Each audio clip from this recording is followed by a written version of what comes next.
Welcome to the Self-Publishing School podcast. This is the podcast to listen to if you're an aspiring writer or an author who wants to be more successful. On this show, you'll learn how to write and launch a book successfully, all from the top authors and people just like you who are doing it at the highest level. I'm your host, Chandler Bolt, the founder of Self-Publishing School, the author of the book called Published, and the CEO of selfpublishing.com. For free training on how to publish a book that sells 10,000 copies, go to selfpublishing.com/free training.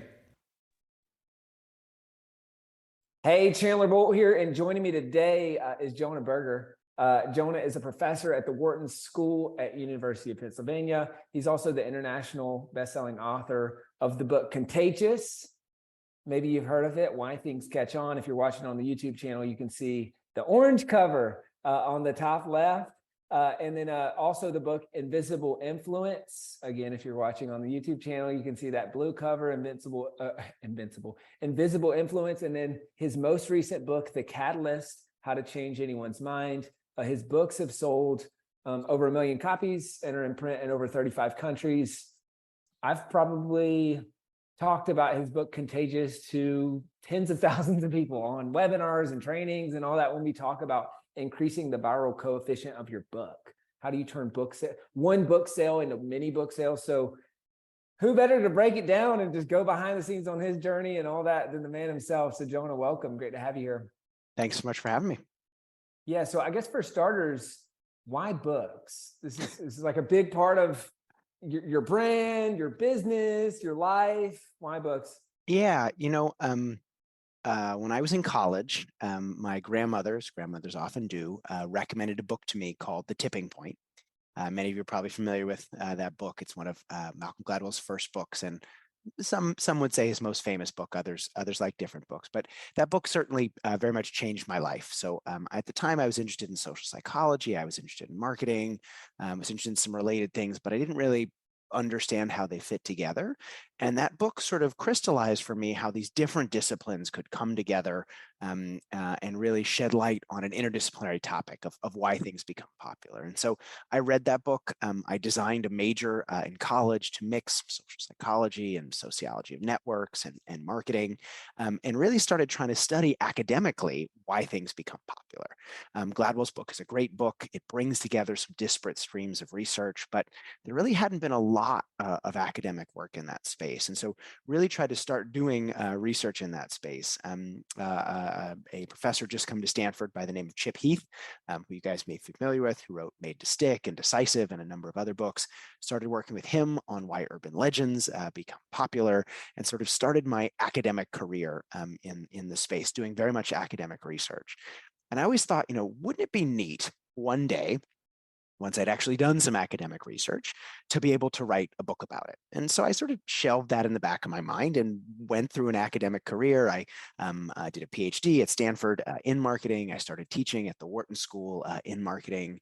And as I started teaching there, I put together a class called Contagious, How Products, Ideas, and Behaviors Catch On, really teaching about some of these interdisciplinary things that I found quite interesting, that I thought students would find useful, and taught it to undergrads and MBAs and executives, and became quite a popular course. It was oversubscribed. Not everyone could take it. People started asking for the syllabus. They started asking if they could get readings.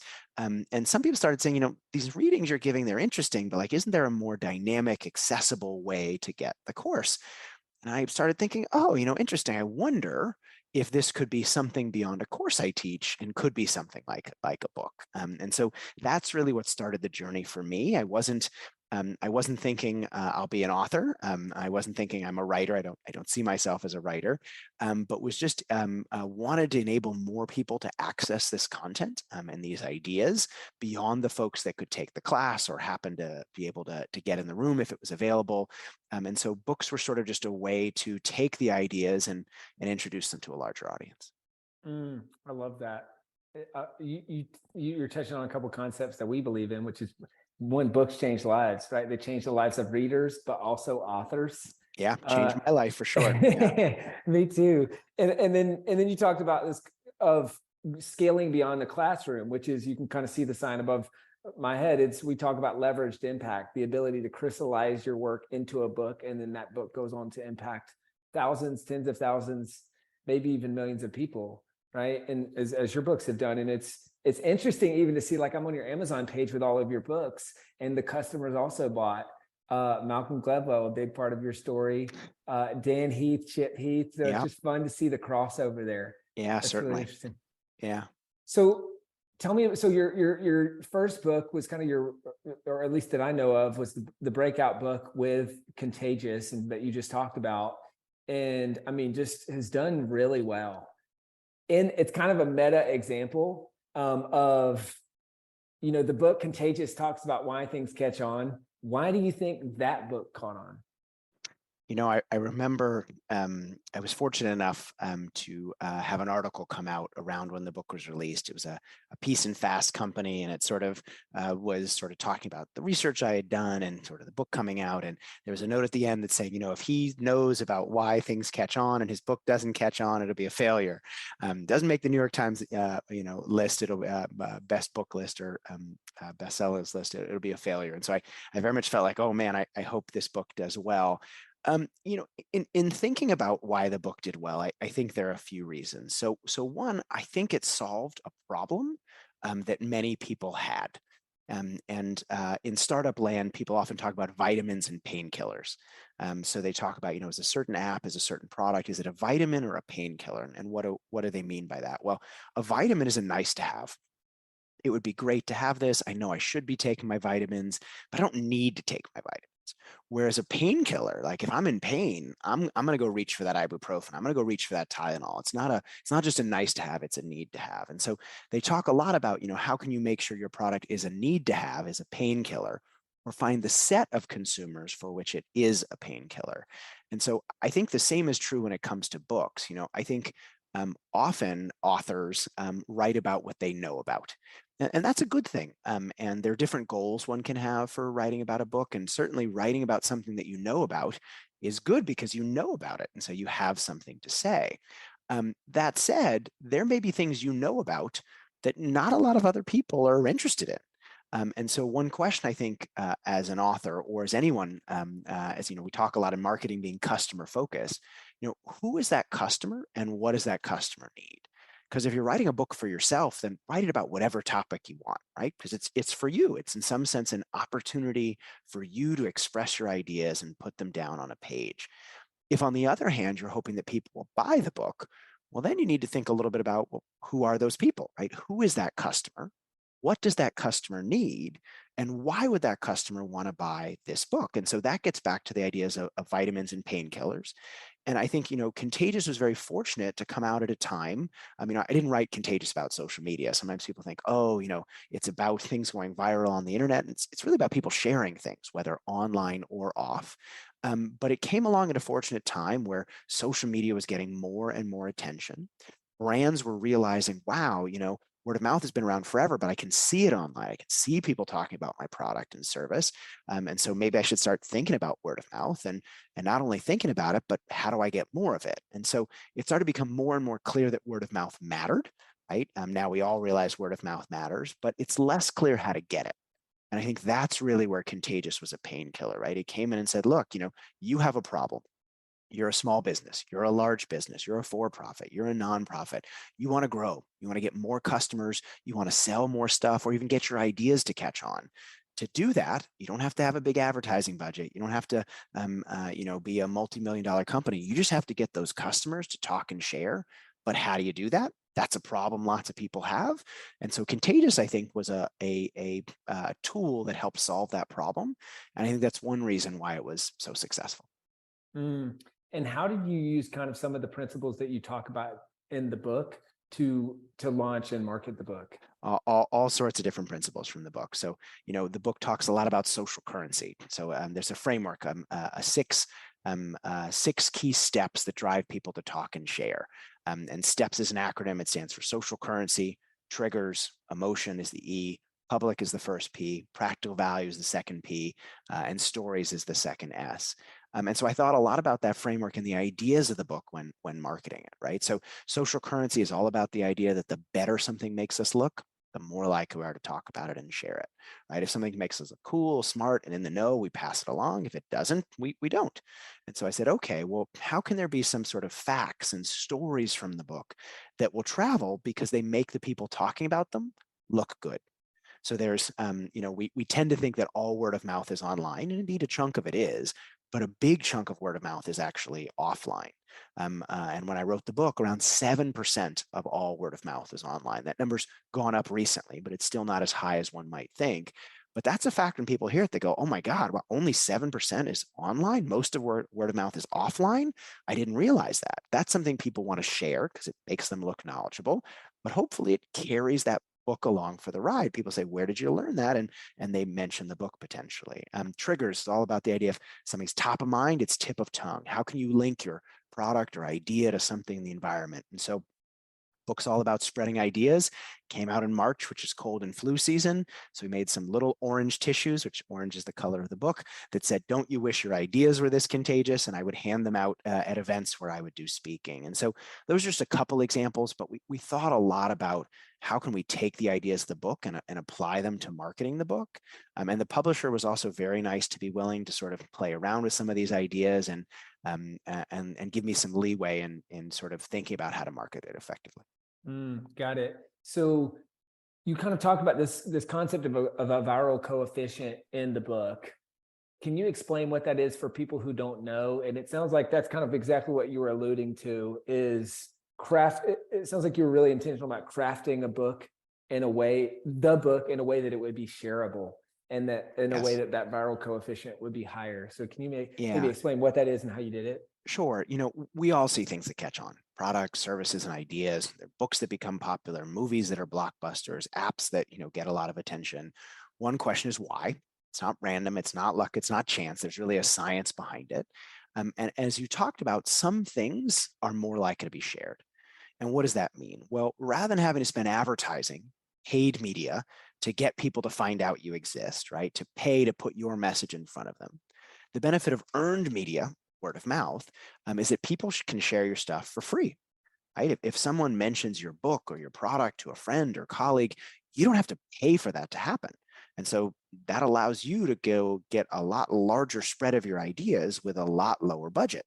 But that requires something being spread, that requires someone to pass it on. And just like certain diseases are more contagious, certain things are more likely to be caught by somebody else around somebody who has it. So COVID, for example, right? Particularly at the beginning, COVID was very contagious. If you were around someone who had COVID and you didn't have a mask on, you're within those 6 feet, you're very likely to get COVID yourself. And so it's very contagious. There are other diseases that are less contagious. They require, physically shaking someone's hand rather than just being near them, or they require, drinking from the same can of soda or water that someone else drank from. And so just like diseases can be more contagious, ideas can be more or less contagious. And that's really what the viral coefficient talks about. I think a good way to think about it is a batting average. Out of 100 people who buy your product, use your service, talk about your idea, how many of them are going to share it with someone else? Is it one person? Is it 5 people? Is it 10 people? Is it 50 people? Is it 100 people? You can think about that as essentially a batting average, right? For every 100 people who hear about your thing, are, a third of them sharing it. So your batting average is 333, or a half of them sharing it. Your batting average is 50%, 100% of them sharing it, right? What percentage are passing your stuff on? And the steps help you get that number to go higher, right? So sure, advertising is a great way to sort of raise awareness, but once you've gotten that initial set of people who are aware you exist, the viral coefficient is going to drive whether or not it keeps catching on. And so those steps are really a great way to get that coefficient to be higher, and get your idea out there to more people. Cool. So you talked about the STEPS acronym and you've given some examples. Anything else that comes to mind in terms of what you did to increase the viral coefficient, either of Contagious or books that you've done since then, or maybe one or two things that you think authors can do to increase the viral coefficient of their books? Yeah, I mean, I think really the first thing, and this is just marketing basics, but like start with understanding. Don't start with yourself. Sorry. Let me step back for a second. Depends on what your goal is. If your goal is to write books, you feel free to ignore my advice. If your goal is to try to get people interested in your books, then I think you need to start with them, right? And Chip, who was my advisor in graduate school, talked a lot about this. Sometimes it's not about writing the book that is easiest for you to write. It's about writing the book that other people want to read, right? So really starting with that understanding of your audience, but then also think about, well, what is a problem that they have that they need help solving? How can you not just be something that like, oh man, I wish that I had time for this, but I don't, versus something like, oh man, this is something I need. I have a problem that I need to solve. And so identifying that need that people have that may not be solved by existing things out there is another great way to start. I also think about, the last S of the STEPS framework is stories. Hey, Chandler Bolt here. I hope you're loving this episode so far. It's time to go from inspiration to implementation. All right, so if you've learned something, we want to help you implement what you've learned with your book. So, what I want you to do right now is go to selfpublishing.com/schedule, book a publishing consultation with one of the experts on my team. We'll talk about your goals for your book, your dreams, your challenges, your next steps, and we'll start putting together a plan. All right, so go to selfpublishing.com/schedule, book a call with the team. Let's see how we can help with your book. It's time to implement. And I think a lot about Trojan Horse stories, right? So good stories are not just entertaining or educational. They're vessels or carriers of information. So if you think about The Boy Who Cried Wolf, for example, famous old story, right? What do you learn from The Boy Who Cried Wolf if you ever heard that story? What do you take away from it? If you just say things are happening all the time and they don't actually happen, then no one's going to listen to you. Yeah, lying is a bad idea would be the shortest way to say it. Yeah. Now, if you have kids at home and you tell those kids don't lie, they go, sure, mom or dad, fine. And then they keep doing whatever they're doing. You tell them the story of The Boy Who Cried Wolf. They're like, then what happens to the boy? What happens next? They're engaged in the story, but along the way, they learn that lying is a bad idea. And so in some sense, it's proof by example, right? It's using a story to transmit an underlying idea. And that's why I like the notion of a Trojan horse story, right? Yeah, there's an outside, an educational or entertaining story, but inside is a product, an idea, a book that comes along for the ride. And so what is that story that's going to carry your book along for the ride? I'll give you a nice example. There's an old great book, The Power of Habit. If your viewers or listeners are probably familiar with. So Charles Duhigg has this great book all about habits and how habits work. But if you talk to most people who found out about this book, they tell a particular story. They tell the story of Target, mailing, sending in the mail, some information about, diapers and other things related to pregnancy to this guy's house. And he has a young daughter, and he's going, what do you mean? Why are you sending her this stuff? So he storms into Target with this flyer saying, you're sending her pregnancy-related things. That's clearly wrong. Why are you sending her this stuff? You're definitely wrong. Why are you doing this? And they're saying, well, we had some insight based on the things that she bought that she might be pregnant. We're so sorry. Apologies. And then a month later, he comes back and apologizes, and like, actually, you were right. She was pregnant. It's my fault. I was wrong. I'm really sorry about that. That's a surprising story that he tells in that book. And sorry, Charles, if I'm misrepresenting your story. I'm sure I haven't remembered it perfectly. But it's this interesting story about kind of data and the use of big data to identify consumers and consumer problems and sift through data to provide insight. And that's a great story that carries the idea of that book along for the ride. And so part of what launched that book was a great article in the New York Times Magazine that got a lot of attention, has a big audience that sees that. But then beyond just the people who saw it, a lot of people told that story because it was an interesting, amazing story. And if people went, well, where did you hear that story? People go, oh, it's in this book called The Power of Habit, right? So the story carries the book along for the ride. That's great. That's a really powerful story to illustrate that example about how to make a book contagious. And I think zooming out a little bit, I look at stories and frameworks, and because that same book, right? Using that same book as an example, I reference that book all the time, but I talk about the framework. It's cue, routine, reward, right? The habit loop. And then it's like, oh, maybe you've heard this habit loop thing. It's from this book, The Power of Habit. And here's the thing. And so it feels like those are kind of two powerful flip sides, maybe of the same coin that you can use. And it sounds like you even used that in Contagious with the STEPS framework. And I would Yeah. assume there was a story illustration along with that. Yeah. I mean, I think just as you're saying, you want to build something that's ownable that tracks back to you. So I think about this a lot. I think about language, right? So like, what are the terms in the book? If you're writing a pop science book and those type of things, what are the terms or ideas you're using? Or if it's just stories, what are those things that will track people back to you? Not just it's an engaging story, because engaging story is great, but if people don't remember where they heard it, or they don't remember that it has to do with you, right? It's not going to be very helpful for your book. And so part of it's not just like, what's a great story, but what's a great story that brings your idea along for the ride? What's a great framework? The trigger, habit, reward loop thing. Oh, that's an interesting idea. Okay, I'm going to take that with me if I'm in business, and then I'm going to present that in a meeting, and someone's going to go, "Oh, really cool. Where did you come up with that?" I'm going to go, "Power of habit," and then that's a word of mouth event for that book. And so, really think about, what am I building that's going to connect back to what I've created. That's cool. That's really good.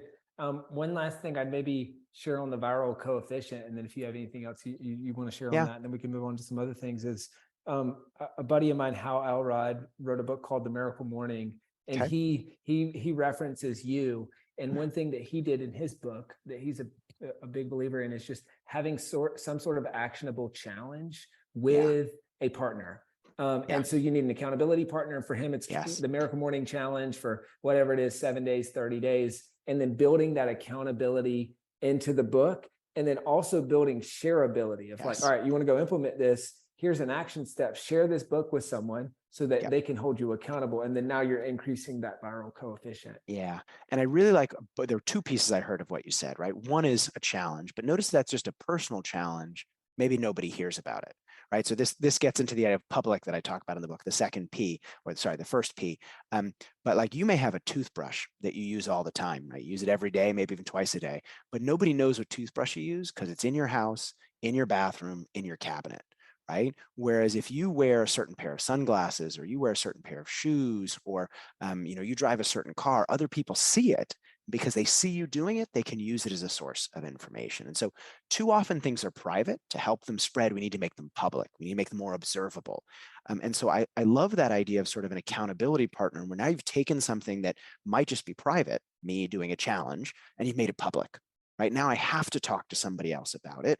Now, at least I'm going to share that book with one other person. Maybe they'll do a challenge and they'll share it with a different person, right? But the more social you can bake into what you're doing, the more you can make it not a private activity, but a public activity, not an individual activity, but an interpersonal activity, the more it's going to spread by design.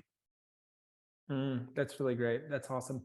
So we've talked a lot about your book, Contagious. And then obviously you've got Invisible Influence, launched in 2016. You've got The Catalyst, launched in 2020, and then you've got a book coming up. What are there any outside of the viral coefficient, which I just love, and I think it's so important because so many people think about launch week, or like, how do you market the book? And like you said, if you market it and then there's a poor viral coefficient, well, it doesn't have a long tail to Yeah. that book, and it's not going to continue to sell. So like, this is an underutilized piece that I think no one talks about. That's so important, that otherwise you're just pouring water into a leaky bucket. Oh, I think, certainly. And I think a yeah. lot, just as you said, a lot of authors think about launch week. Everyone's like, I got to make it big on launch week.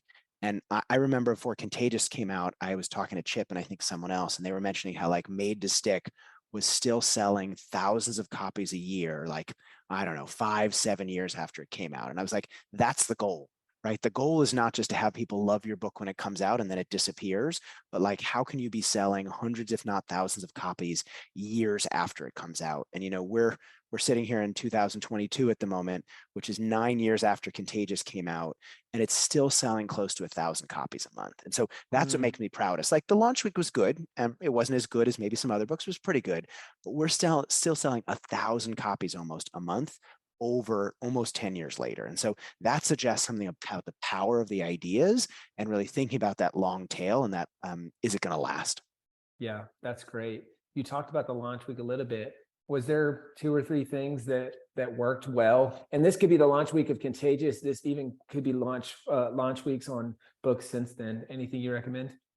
I wish I could tell you that I had good enough analytics to be able to know exactly what mattered. And then I think the second problem is because I've heard people be like, oh, it would be great, like, get a front page article in the Wall Street Journal. I'm like, yeah, okay, that's true, clearly great, but like, how do we get that, right? So knowing something but not having the ability to get it isn't necessarily, I think useful. What I would say is, and I know Taylor Swift now has an album out recently, and I always look at what she does around launch, and it's not just her, but I use her as an example, is, she and her team are not playing checkers, they're playing chess. And what do I mean by that? Well, checkers is really a game where you can't think too many moves ahead, right? You make a move, someone else makes a move, then you make a next move. Chess is a game, the really good chess players, and I'm not a very good chess player, but I have friends who know something about chess. And they talk a lot about the really good players are like setting you up for like 10 moves from now, this game is over, right? And you don't know it yet. You're walking into a trap, but you don't see it yet. They're setting it up ahead of time. And I bring up Taylor Swift, and you can bring up other examples, but I often see this with her where, she's got everything lined up where she's doing this and then she's doing that. And then the week after launch, this is happening. Then there's another thing happening. And they've scripted out not just like, hey, we want something to happen, but like what's going to happen over those first few weeks, and think about it ahead of time. So not just reacting to things and hoping, like they've got a plan. And so I think just like anything else, the more you plan ahead, the more effective you can be, right? So what podcasts am I going to try to be on? What content am I going to put together? How am I going to leverage my email list if I have one? How am I going to leverage social? Not kind of waiting until the book has come out to do those things, but thinking about ahead of time, what are those pieces so we can play chess rather than checkers? So, because there's only going to be so much time, right? Once the book is out, but what can I do beforehand to kind of put those, think about a squirrel in the winter, right? Burying those acorns underground so that springtime comes, I've got them ready to go. How can I sort of put some of those things in the bank so that I can pay them off later? I like that. What Taylor Swift can teach you about marketing your book. She's great at it though. Man, I mean, there's just She really so many is. things that happen right around launch for that you think about it, and like she didn't just, it's not because she got lucky, right? She thought about what are the things we want to have happen? What are the multiple audiences? When do we want to engage them? Now it's really hard to do well, and she's famous Yeah, already, and so it makes it easier. But I think that's something to aspire to. Even if we fail to get there, at least right. aspiring to that will make us more effective. Yeah. Well, even the sequencing, which I mean, she put her tickets on sale for a tour the week after the massive album launch where all 10 Yep. tracks are #1 on the Billboard Yep. charts. And I mean, I like to look at, so my brother plays in a Grammy nominated rock and roll band called Need to Breathe. He's actually been on a long tour with Taylor Swift. But so he's in the music industry. We're in the publishing industry. And then I did an interview this morning with a girl that's been 15 years a screenwriter in the movie industry. And it's so interesting, the parallels, because Yeah. how you launch a movie is how you launch a book, is how you launch an album. Fundamentally, and there's so many crossovers even just beyond that of how the industries work. So I think we Yeah. can look over into these other kind of verticals and say, hey, how are they doing that? And Yep. what can I learn from that? Yeah, certainly. What would you say are top 2 or 3 things kind of all time that sold the most copies of your 3 books? I don't have anything specific. I would say that I think, doing this was really valuable. I think it's really just putting in that groundwork, not waiting until the book is done to think about marketing, really thinking about marketing while you're doing that book, right? So what are the audiences I'm trying to reach? Do I have stories or information or content for those audiences? How can I create resources out of that content to reach those audiences? Like marketing anything else, right? Not, not selling what you can make, but really making what you can sell. And thinking about, what is the audience want? How can I build that, and how can I design it with them in mind? Awesome. What I noticed that you've got with your 3 books, you've got kind of a similar, you've themed the covers, right? And they're all like, I talk about a good book cover needs to be like a billboard. It needs to grab attention. The title needs to be easy to read, and you need to instantly understand what the book's about, right? And I think all of your covers grab attention. They're all attention gathering or attention grabbing colors. Then you've got kind of similar theme, similar image style. Was that intentional? If so, why? And what's kind of the thought process behind that? I love the cover of Contagious. And I and the publisher agonized over that cover for a long time. We thought about the color, we thought about the image, we thought about something that communicated the ideas but wasn't too obvious. We spent a lot of time on that idea. For Invisible Influence, we also spent a lot of time on it. The hardcover is actually a lenticular, which probably means nothing to you guys, but if you've ever been a kid and you had one of those things where depending on like how you turned it, it looked different, we actually did that with the cover. So if you looked at it one way, it said Invisible Influence, and you looked at the other way, it was because it was about social influence. It was, everyone's buying it or something like that. I love that idea. The execution was really difficult to show online because it's not static, it needs to move, so it needed to be a video. It was challenging from an executional standpoint. And so the soft cover of Invisible Influence is a much simpler image, but eye-catching color. And then the Catalyst thought a lot about color also. I actually didn't get much say in the image from the publisher. They were sort of like, this is what the cover's going to look like. And so went with that. Having just wrapped up the cover, though, for Magic Words, which is my new book that comes out in March, I thought a lot about what you just suggested, right? So can you see the title? Is it big and readable? Do people have a sense of what this is about? Is it eye-catching? But I also spend a lot of time trying to think about, is this too obvious? And I think being obvious isn't terrible, but sometimes being a little bit non-obvious can be interesting. Having something where people look at it and they go, okay, this is good. And they look at it some more and go, oh, this is interesting. I know I, as a reader, as a listener, as an audience member, I appreciate when there's some nuance, when you scratch under the surface, you see some depth. And so I always spend time, if possible, with covers, trying to think about, what is that thing under the obvious layer? So I'll give you an example for this new book, Magic Words. We thought a lot about magic things, right? Because it's about sort of the power of language. So the first round of covers came back with Aladdin's lamp and, something coming out of a magician's hat and a wand. And all those things are good in some ways, but the things that magic is, there's not the word, it's Aladdin's lamp, it's the hat, it's the wand. The words aren't doing the magic, those objects are doing the magic. And so I was like, okay, can we do something where the words are doing the magic? And so we thought a lot about that idea. We made Aladdin's lamp out of words. We did a sort of cover that almost looked like a wizard's hat out of words. And then ended up thinking about, sort of like top secret things from when we were all kids. Something would be a top secret envelope, and what does that envelope look like? And if the idea is these words are so powerful, could we have a top secret envelope that says, instead of top secret, says magic words? And so it sort of showcases the power of what's inside. So not just the idea that there is magic, but the words are doing the magic. And so ended up going with a cover, something along those lines, agonized over it, but did some user testing also, which I'd highly recommend. Don't just think about whether you like it or the publisher likes it, because it kind of doesn't actually matter whether you like it. It matters whether other people like it. And so put them up online, ask people what they thought, and this one out. And so we're going with it. Right. And when you user test, you get a dual benefit of great feedback, but then also it's building buzz for the book itself.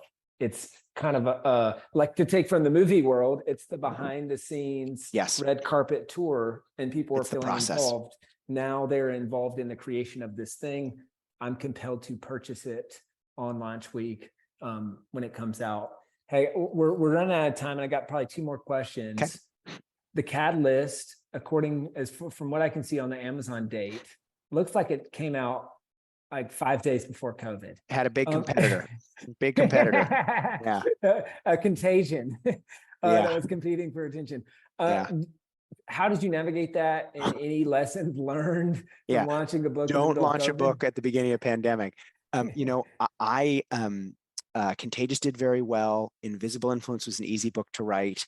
The Catalyst was set up to be the next Contagious. I thought a lot about an audience. I thought a lot about a big problem that people had they needed to solve. We got great publicity. We got a front page mention on the Wall Street Journal and a cover article in the weekend section. We got all the things that were great. I think that book was set up to do extremely well. And then the pandemic hit. And there was no PR. There was, nothing. right? It wasn't just like people weren't seeing one another, but everyone was worried about their own health, as was my family. And so it was a terrible time to launch a book. Events didn't happen. I don't think there's anything that one can learn from that, except don't get unlucky, but I don't think that's advice one can do anything about. But it is a good reminder that sort of when books come out is really important, because even 6 months after that, the ideas are still relevant, but I think people are often going, is this new? And so thinking carefully about, when do you want to launch around things you can control is obviously helpful. Awesome. Knowing what you know now, Jonah, what would be your parting piece of advice for the Jonah from, I guess, over a decade ago, before you wrote your first book, and any other Jonahs out there who are thinking about writing their first book? I think writing a book is an amazing opportunity to learn things. I am not a writer. I was not born a writer. I am not trained as a writer. I still don't think of myself as a writer. I don't think I'm a very good writer. I'm doing my best job of imitating the styles of writers that I like and find digestible. But I think always being curious and kind of always being willing to learn and looking for new opportunities to grow, whether it's writing a book or consuming other people's books, is just great. I think it makes life a lot more interesting and makes us better off as people. Jonah, this has been awesome. Where can people go to find out more about you, to buy your books, anything that would be most helpful? Yeah, I mean, books are available wherever books are sold. So Amazon, Barnes & Noble, wherever people go for books. My website is just my name, jonahberger.com. There's a bunch of resources there for each of the books. So, you want to get more word of mouth stuff from Contagious. You want to change someone's mind, stuff from The Catalyst. And then I'm on LinkedIn and Twitter at J1Berger. Cool. Check out the books, guys. Jonah, this has been amazing. Thank you so much. Thanks for having me. Thank you so much for watching or listening to this episode of the Self-Publishing School podcast. I know there's so many places that you can be spending your time. There's other podcasts that you could be listening to, YouTube channels that you could be watching. So thank you so much. It means the world. Now, I want you to do 3 things right now if you found this episode helpful. All right, number 1, I don't know if you know this, but we've got a YouTube channel. It's a companion channel to this podcast. All the video versions of the episode are on the YouTube channel. So number 1, subscribe to the YouTube channel. Number 2, if you're listening to this podcast wherever, whether this is Spotify, Apple Podcasts, number 2, I want you to subscribe to this podcast right now so you don't miss a future episode. And then number 3, this is probably the most important, leave a review on the podcast. All right, reviews are super important and help the podcast get discovered by other people. So number 3, leave a review on the podcast. Thank you so much. I'll see you in the next episode. If you're on the fence about scheduling a publishing consultation call with my team, maybe you're not quite ready for that, I've got some free training that I think will be really helpful for you. All right, all you have to do is go to register to sign up. Go to selfpublishing.com/free training. When you do, you're also going to get a free digital copy of my new book published. And on that training, you're going to learn the next steps, so how to implement with your book. So how to write, how to publish, how to launch successfully. So go to register right now at selfpublishing.com/free training. I'll see you there.